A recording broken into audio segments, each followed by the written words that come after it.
Hey guys, my name is Ryan. And my name is Miska. Welcome back to Overwatch Central and welcome to today's Brawl. It's the Defense Hero one. I think we're seeing a pattern here. Only Defense Heroes, only a maximum of 2 with a varied amount of maps. This one, again, pretty tricky to sort of gauge how good it is. Yeah, I agree. I think the name for this one, because we mentioned the name last time, I thought I'd do it again. I think the name is Overly Defensive, right? And it really is like, I think that's how it's sort of balanced as well. Like, defending in this game mode is like, not necessarily a lot easier, but it definitely has its advantages. Like, you know, setting up a tourbillon turret is much easier to do when you're defending rather than attacking. So basically you got more to sort of play with, and yeah, you can use the heroes a bit more effectively since they are defense heroes after all. And yeah, I had fun with it, like I usually have, but I feel like the support and tank one had a little bit more to offer, and probably just because you can kind of play all the support and all the tank heroes on offense and defense, whilst with the defense heroes, most of them are like played on defense, except maybe like offensive Widowmaker. But if there's a fucking turret, like 2 other Widowmakers and a Hanzo on the enemy team, you're just gonna jump out and hope to get a pick off as you're sniping, but you got like 4 people aiming at you straight away, so yeah, it's difficult, it's tricky. Yeah, it's a Brawl that makes the good Widowmakers look even better. You know, we played against some really good snipers in those games, and it was frustrating because none of the other heroes could really deal with them at all.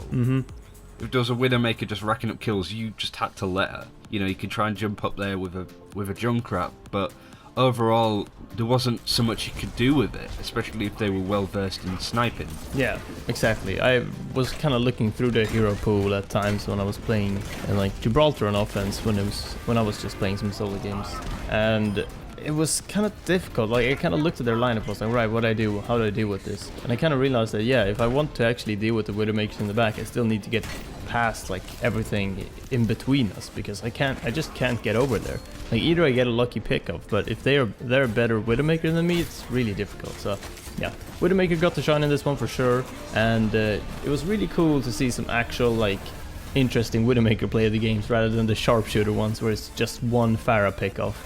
And here I saw a few, or what it was like 5 you know, scope kills as Widowmaker, and a bunch of cool headshots and spins and everything. It was pretty awesome overall.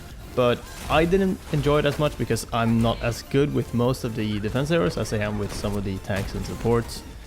So I think that was where I was kind of lacking. And yeah, I think that's pretty much all I have to say in terms of my performance with it. Yeah, it was just fighting from a distance, so nobody could actually go and get involved.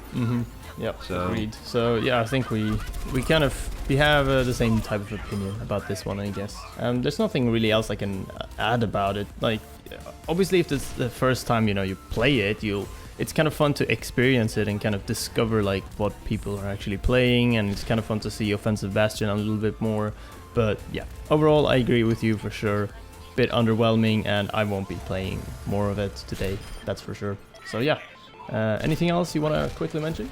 I think we're pretty much done. All we have to say is that we hope that you enjoyed today's video. It's a little bit different. We kind of wanted to do more content like that, but not necessarily do stuff similar to the likes of Failcraft and Low Mana Gamers, where they do sort of slower paced videos talking about lore and potential heroes and story down the line. We just wanted to add a little bit of a unique spin to it, so we do hope that you enjoyed it. Yeah. And the more variation of content that we have in the Overwatch community is a good thing. Exactly. We want to contribute, and we want to be part of like all sort of aspects of Overwatch as well.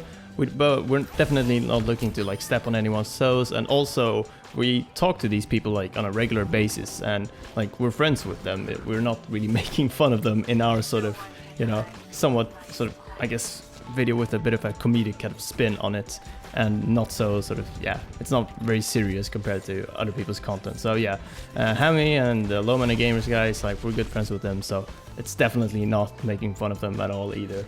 But yeah, I hope you enjoyed the video as well. It was definitely like fun to make, and we had a good laugh just thinking about what we want to add into it.